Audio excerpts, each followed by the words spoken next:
Hi welcome back to my channel Divya's cooking and వ్లాగ్స్లో ఈరోజైతే different types of dosa రెసిపీస్లలో first dosa recipe episode 1 కారం దోశ, అది కూడా కర్ణాటక స్టైల్ కారం దోశ ఎలా తయారు చేసుకోవాలో ఈరోజు రెసిపీలో అయితే చూసేద్దాం. ముందుగా ఒక బౌల్ తీసుకొని దీంట్లో ఒక 4 నుంచి 5 ఎండుమిరపకాయలను అయితే వేడి నీళ్ళల్లో వేసుకొని ఒక 10 నుంచి 15 నిమిషాల వరకు నానపెట్టుకోవాలన్నమాట. ఇలా వేడి నీళ్ళల్లో వేసుకోవటం వల్ల మనం రెడ్ చట్నీ ఆర్ కారం చట్నీ తయారు చేసుకున్నప్పుడు చాలా మెత్తగా పేస్ట్ అవ్వడానికి ఈజీగా ఉంటుంది. ఇప్పుడైతే ఒక మిక్సీ జార్లో సన్నగా కట్ పెట్టుకున్న ఒక టమాటా వేసుకోవాలి.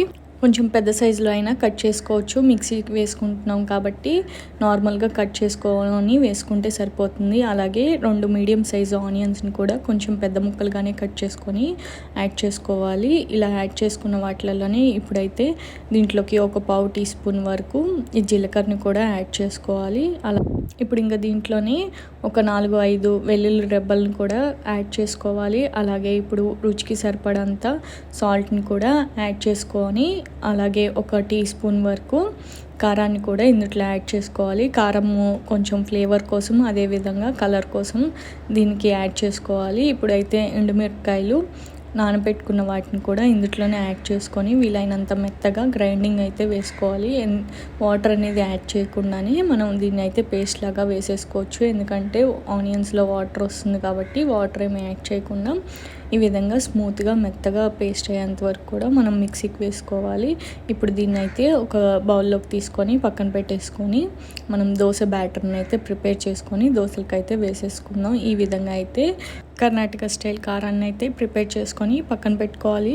దీన్ని ఇప్పుడు పక్కన పెట్టుకున్న తర్వాత ముందుగా ఫర్మెంట్ చేసుకున్న దోశ బ్యాటర్ ఉంటుంది కదా, ఒక 7 అవర్స్ ఆర్ 6 అవర్స్ దోశ బ్యాటర్ని ఫర్మెంటేషన్ చేసుకోవాలి. దీంట్లోకి ఇప్పుడు రుచికి సరిపడేంత సాల్ట్ని కూడా యాడ్ చేసుకొని ఎలాంటి వాటర్ యాడ్ చేయకుండా చక్కగా సాల్ట్ అంతా మిక్స్ అయ్యేంత వరకు కూడా ఈ దోశ బ్యాటర్ని అనేది మిక్స్ చేసుకోవాలి. ఇప్పుడు ఇలా మిక్స్ చేసుకొని పక్కన పెట్టుకొని స్టవ్ వెలిగించి ఒక తవా పెట్టుకొని దోశ పెన్నం మీద ఇప్పుడు మీడియం ఫ్లేమ్లో పెట్టుకొని దోశ బ్యాటర్ని వేసుకొని వీలైనంత పల్చగా దోశలను అయితే వేసుకోవాలి. పల్చగా వేసుకున్నప్పుడే దోశ ఒక్క సైడే కాల్చుకుంటాం కాబట్టి చక్కగా కాలుతుందనమాట. ఈ విధంగా దోశ పిండిని అయితే మనం ప్రిపేర్ చేసుకోవాలి. ఈ దోశ బ్యాటర్ అనేది పర్ఫెక్ట్గా కనుక ఉంటే మనం ఎలాంటి దోశలనైనా ఇంట్లోనే ఈజీగా ప్రిపేర్ చేసేసుకోవచ్చు. ఈ బ్యాటర్ని అయితే మన ఛానల్లో ఆల్రెడీ వీడియో అప్లోడ్ చేశాను, డిస్క్రిప్షన్లో ఒకసారి లింక్ కూడా ఇచ్చేస్తాను, ఒకసారి అయితే చెక్ చేసేయండి. ఇప్పుడైతే ముందుగా ప్రిపేర్ చేసుకున్న కారాన్ని కూడా ఈవెన్గా అప్లై చేసుకోవాలన్నమాట. కారం అప్లై చేసుకునేటప్పుడు లో ఫ్లేమ్లో పెట్టుకొని అప్లై చేసుకుంటే దోశ తొందరగా మాడిపోకుండా ఉంటుంది. ఈ విధంగా కారాన్ని అయితే ఈవెన్గా దోశ మొత్తానికి కూడా పట్టేంత వరకు కూడా ఇలా అప్లై చేసుకున్న దాని మీద మనకి కావాలంటే గీ, బటర్ లేదంటే ఆయిల్ ఏదైనా కూడా కొంచెం ఎక్కువగా వేసుకొని కనుక దోశని చక్కగా లో ఫ్లేమ్లో కనుక పెట్టుకొని కాల్చుకుంటే దోశ మాడిపోకుండా ఉంటుంది, అదేవిధంగా ఎంతో రుచిగా కూడా ఉంటుందన్నమాట.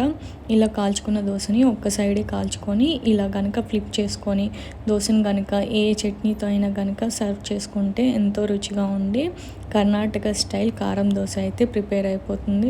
చూసారు కదా, ఈ దోశలను అయితే నేను ఈరోజు గట్టిపల్లి చట్నీతో సర్వ్ చేసుకుంటున్నాను. ఈ రెసిపీ కనుక మీకు నచ్చినట్టయితే తప్పకుండా మన ఛానల్ని సబ్స్క్రైబ్ చేసుకోండి, మీ ఫ్రెండ్స్ అండ్ ఫ్యామిలీ మెంబర్స్కి షేర్ చేయండి, లైక్ చేయండి. Thank you for watching this video. Subscribe for more videos.